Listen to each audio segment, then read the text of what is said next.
Hello students, today we are going to solve remaining examples from practice set 1.2. This is third video. Question number 7. In figure AB parallel CD parallel EF. Then find the value of X and A. But here BD is given 8. DF 4, AC 12, CE that is X. Here we first find out the value of X means CE, then AE. AE काढण्यासाठी आपल्याला बिटवीनेस वापरावं लागणार आहे. आता इथं 3 parallel lines and their transversal ह्या प्रॉपर्टीचा वापर करून आपल्याला हे एक्झाम्पल सोडवावं लागेल. पहिल्यांदा गिवन पार्ट लिहूया. Solution. Segment in figure, segment AB parallel segment CD parallel segment EF, line AE and BF are transversal. Therefore, AC upon CE is equal to BD upon DF. Therefore, AC upon CE is equal to BD upon DF. Reason, property of 3 parallel lines and their transversal. Next, we substitute the given values. Therefore, 12 upon X is equal to 8 upon 4. Cross multiply 12 into 4 is equal to 8 into X. Therefore, 12 into 4, 48 upon 8 is equal to X. 8 1 जा, 8 6 जा, 48. Therefore, 6 is equal to X. Now write down the answer. X is equal to 6. Second part. Find out the value of AE. AE ची value काढायची आहे. ती कशी काढणार आहोत? बिटवीननेसनी. AE is equal to AC plus CE.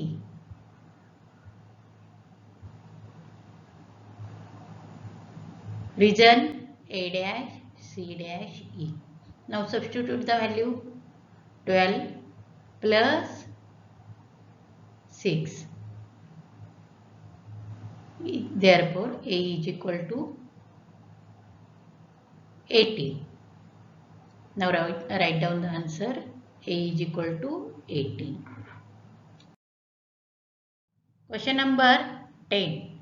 In figure, X is any point in the interior of triangle. Which triangle? Triangle DEF च्या interior part मध्ये आहे. Point X is joined to the vertices of triangle. Triangle च्या vertices ला join केलेला आहे बघा. DX, EX आणि FX. Segment PQ हा D ला कसा आहे? पॅरलल आहे. सेगमेंट QR हा कशाला पॅरलल आहे? सेगमेंट EF ला पॅरलल आहे. आणि आपल्याला filling the blanks to prove that आपल्याला ऍक्टिव्हिटी दिलेली आहे ती लिहूया. त्याच्यावरून काय प्रूव्ह करायचंय? PR parallel to segment DF. आता आपल्याला ही ऍक्टिव्हिटी कंप्लीट करायची आहे. बरोबर आहे. ह्या ऍक्टिव्हिटी मध्ये बघा पहिल्यांदा in triangle XDE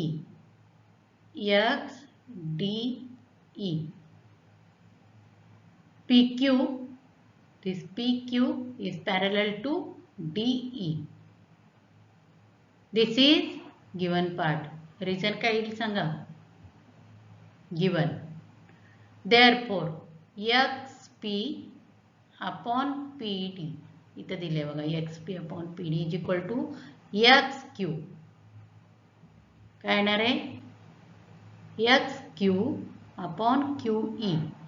this is statement number 1, basic proportionality theorem. आता कोणता ट्रायंगल बघायचा आहे? Triangle X E F. ह्याच्यामध्ये Q R is parallel to E F.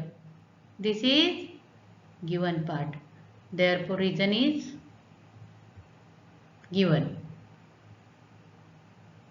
मग ह्याच्यात रेशो काय येतील बघा?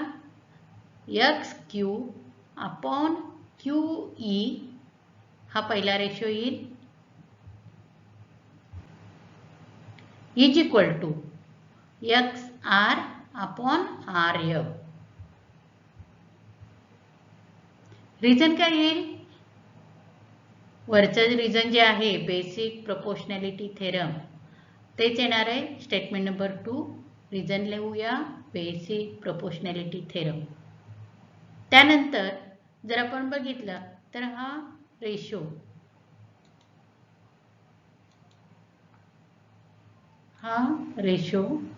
आणि हा रेशो दोन्ही काय सारखे आहेत म्हणल्यानंतर हे दोन्ही रेशो काय होतील? काय होतील? सारखे होतील. बरोबर आहे? त्याप्रमाणे आपण आता लिहूया. काय येईल बघा? पहिलं ratio X P upon P D लिहूया तिथं. X P upon P D is equal to दुसरा रेशो काय येणार आहे? X R upon R F.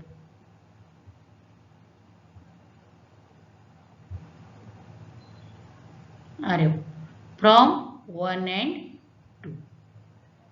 आता ह्या ट्रायंगलचा विचार करा, डी एक्स एफ. बरोबर. ह्या ट्रायंगलमध्ये X P upon P D is equal to X R upon R F असेल तर काय येईल? सेगमेंट पी आर हा कशाला पॅरलल असणार आहे? डी एफ ला असणार आहे. तिथं करेक्शन आहे पुस्तकात, त्याप्रमाणे करेक्शन करून लिहायचं आहे. नवीन पुस्तकात असेल तर ठीक आहे, काही पुस्तकांमध्ये आपल्याला इथं डी आहे तो डी एफ करायचा आहे. रिझन लिहायचं आहे converse of basic proportionality theorem. इथं आपलं हे ॲक्टिव्हिटी पूर्ण झालेली आहे. समजलंय सर्वांना? Question number 11. In triangle ABC, ray BD bisect angle ABC and ray CE bisects angle ACB if segment AB congruent segment AC, then prove that ED parallel to BC. From given information, we first draw figure. Figure काढूया. That is triangle ABC. ABC हा triangle घेतला. ह्याच्यामध्ये तिने काय सांगितलं बघा? AB congruent AC ही condition आहे. आपण काढताना ट्रायंगल असं काढलेलं आहे, AB आणि AC हे कसे असतील? कॉन्ग्रुएंट असतील. त्यानंतर रे BD बायसेक्ट अँगल ABC. रे काढूया BD which bisect angle ABC. Then ray CE bisect angle ACB. हा सगळा गिवन पार्ट आहे तो आपण लिहूया.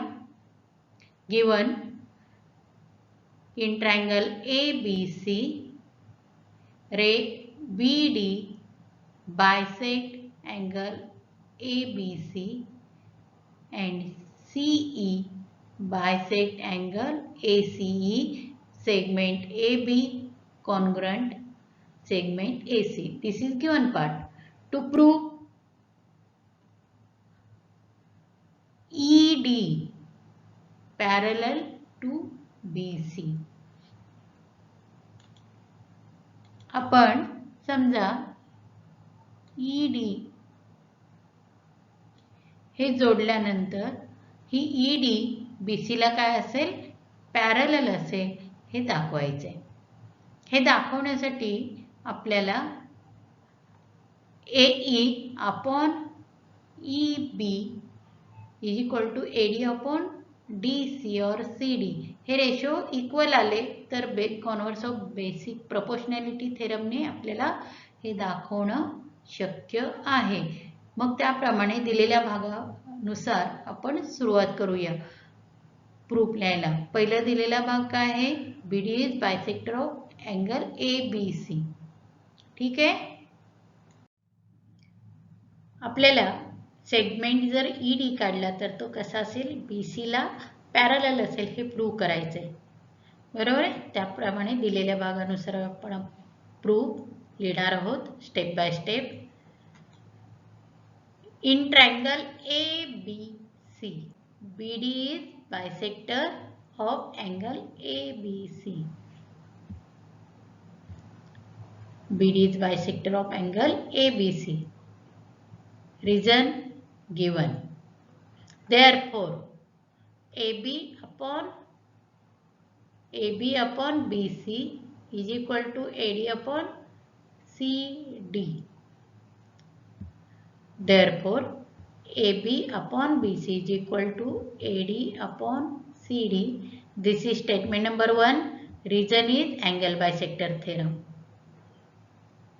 आता ट्रायंगल ABC मध्येच CE हा बायसेक्टर घेतला. कोणत्या अँगलचा, angle ACB.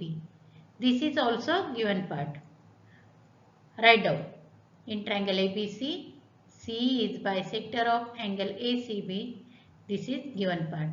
Therefore, AC upon BC is equal to AE upon BE. Therefore, AC upon BC is equal to AE upon BE. This is statement number 2, angle bisector theorem. Segment AB congruent segment AC. This is statement number 3. Reason given. Given मध्ये काय आहे बघा, AB आणि AC congruent आहेत हे दिलेले आहे. आता जर आपण स्टेटमेंट नंबर 1 आणि 2 यांचं ऑब्झर्वेशन केलं पहिल्या रेशोचा, तर हा BC दोन्हीकडे काय आहे, डिनॉमिनेटरला आहे आणि न्यूमरेटरला पहिल्या स्टेटमेंटमध्ये AB आहे आणि दुसऱ्यामध्ये AC आहे. परंतु थर्ड स्टेटमेंटमध्ये AB आणि AC कॉन्ग्रुएंट आहेत. ह्याचाच अर्थ स्टेटमेंट नंबर 1 आणि 2 चे लेफ्ट हँड साइड्स काय झाले, इक्वल झाले. ह्याचाच अर्थ right hand sides are also equal. Therefore, AD upon CD is equal to AE upon BE. Reason from statement number 1, 2 and 3.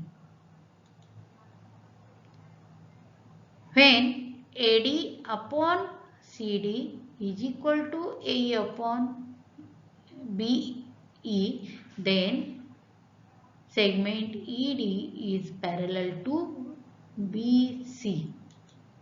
Therefore, ED is parallel to BC. Reason converse of basic proportionality theorem. इथपर्यंतचा भाग समजलाय. हे सगळे प्रश्न वहीत सोडवायचे आहेत. आपण पुढच्या भागामध्ये सिमिलॅरिटी ऑफ ट्रायंगल्स बघणार आहोत. आज मी इथंच थांबते. थँक्यू.